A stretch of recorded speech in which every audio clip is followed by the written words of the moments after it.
What's brackin', guys? Welcome to episode 3 of my Granada career mode. We'll get this episode started out with a quick squad report. Scrolling down players, Roberto, we'd like to get a young keeper to go after to succeed him. Neom, Murillo, just mains, all growing well. Nunkeo looks decent. Babin, unfortunately, it looks like he could be really good if he grows some more. Diakate is actually growing as well.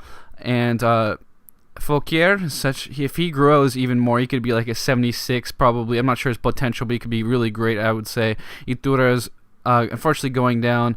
Guys like Sissoko, Fatal look like they could be decent CDMs. Fronrico is actually going up. He'll be featuring more in this episode, I have to say. Juan Carlos, left mid, is growing on loan for us from Braga. And these two guys I think could grow very well. These two center attacking mids. That guy, Eddie, has 4-star skill moves, can play CDM also. El Arabi is growing, Cordoba, and Bravo as well. So it looks like we have a lot of potential in this squad to really grow as a whole. But we'll get the matches going off with a big one against Barcelona.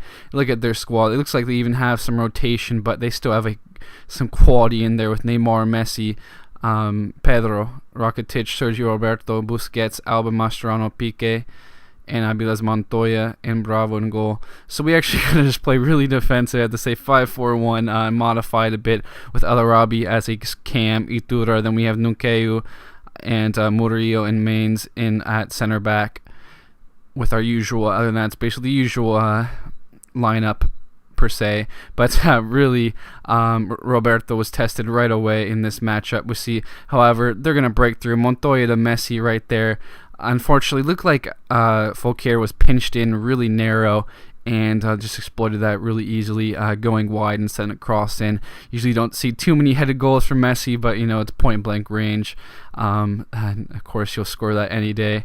And we'll see some good play off this throw-in. Fouquier showing his worth. I mean, he has a lot of good physical attributes. If he can grow his technical attributes, and he's already a good defender, but you see him coming very close right there, but he could be very good.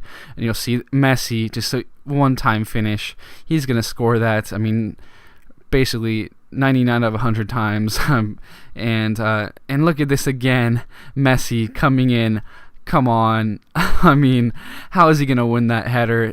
Mains was in good position. This is one of those that was kind of BS, I have to say. I thought Mains, I went up for the header. I pressed B and everything, but Messi somehow won it. I understand he has good heading ability and everything, but come on. Mains has a good, 6 inches on him at least. But we'll see. We do come back right here with El Arabi going for the header right there and able to force a save. We'll see BT taking this corner, and Juan Carlos does a nice job. Basically came out from that position where he was guarding the keeper, blocking the keeper, and is able to head that in. So nice job to come back, at least grab a goal to try to make things respectable, even come back. We see these short corners are automatic almost always, especially when you're playing a team like Barcelona. They're going to score them. You'll see Rafinha, who came in as a sub. Amazing goal from him right there. What a finish. I have to take a look at the replay again. Look at that. I don't know how he gets so much power on that and just so much loft. I mean, that's just some beautiful play. We do come back. Pete playing a beautiful ball and really rewarding us for giving him the start. Cordoba is going to finish. So I believe he has 3 goals on the season. I mean, that's huge for the youngster, of course. Spent some time in Mexico before. Then I believe, I'm not sure if he was with... he was with Espanyol last season. I can't remember who he was with last season, but he did a great job doing a great job for us so far as the youngster for our squad, giving that big role next to El Arabi.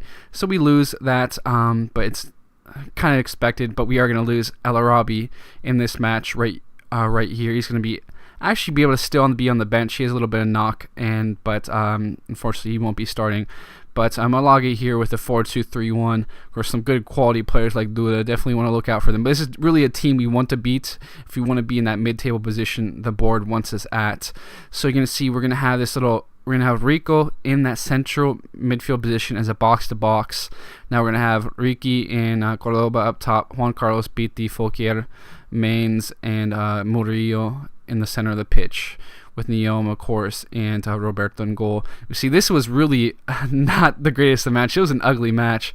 Both strikers got yellow cards, actually, in the match. You saw Ricky, then Adriano. So really, we were both pressing high, and it was very hard to get things going. The tempo was really the tempo of the game was really halted by both strikers, both tactics of the both teams. See some good play, however. Iturra playing Juan Carlos through. He's going to cut back in, and again, that one of those weird little shots that is going to force a huge save, of course, from the Mexican keeper Ochoa, who's just so tremendous in the World Cup for Mexico. We'll see this ball played into Adriano. He's going to flash that over goal. Expect a lot better from Luis Adriano on that position. We'll see some good play again here. And Duda is going to cut back in, give the ball to Adriano. He's going to take a shot, and look at that, hitting the post. Try to clear it out. Again, one of those crazy situations. Please don't get screwed over, but Maines, unfortunately, is able to do well right there. Neom fights for that ball. He's going to give the ball here to Rico. Beautiful weighted ball to Juan Carlos. He's going to cut back in. Let's see what he's going to do. He's going to take the shot and beats Guillermo Ochoa near post. A great goal from Juan Carlos to break through. Huge win for the squad. We really need this because we were in some bad form going back from the last episode as well. Let's look at that finish. Very nice from him. Could have played across, but I'm glad I didn't because it looked like Cordoba got bumped, and that would have been just bad to not take advantage of that. So final match, another team that if we want to break into that mid-table spots that we were predicted, we basically have to be in after what some of my disasters with West Brom in the second season. We definitely have to beat this team or at least get a point. And we do have, I kind of modified it, but we do have, the only changes El Arabi up top over Ricky, and I kind of changed the positioning in the formation, as you can see. So some good players on Rayo Vallecano. The Mexican Javier Aquino can really cause some problems out wide with his pace. Very skillful player. We'll see some good play. I do not know how he got that cross on. Cordoba is going to head it and force a nice save right there from the keeper to tip that over. Not sure how that even went around the defender, and the header was just tremendous as well. But here you see Vallecano really challenging right here. Look at that, hitting the crossbar on that free kick. And unfortunately, Amaya flashes that over for Vallecano. We'll see Roberto have to step up. Actually, it's Maine that steps up for this one with the deflection and wonderful tackle from him. So some great play from us because they're really challenging, but we're stepping up when we need to. Our defense and our keeper. Great job from Maines right there. I'll see El Arabi being a little bit skillful right here, showing his, of course, he has that ability. He's going to cut back in. He's going to send this ball low cross and a great save. Cordoba probably should have done much better on that, but it was definitely a tough angle. We'll see. A little bit lucky right here. Cordoba is going to get bad deflection off the chest of that defender or midfielder. Ball played here, and again, some more luck. Bad touch. Arabi is going to get on that terrible clearance and head that in.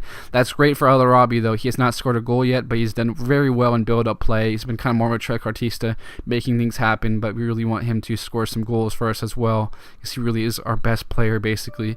But good job here from Cordoba playing the ball to Rico, who's going to cross this in to El Arabi to get his second of the game. Great job. It's basically going to put the game away. We'll see. They brought their keeper out for some reason. I said, God, FIFA screws me over so many times, so okay, I'm just going to take the goal. So I give the ball to Iturra. He's just going to blast it downfield. I use square for this one, of course. You kind of have to when you're hitting it that crazy long. But so Iturra is going to get the goal, make it 3-0, make up for some goal differential as well. I'll take that. Saying an F you to the game after getting sacked by West Brom last season. So we'll close out this episode by looking at the table, sitting there in a very good position in 9th right now, of course, where we need to be at the end of the season according to our board. With that, guys, hope you all enjoyed this episode. I'll catch you guys later.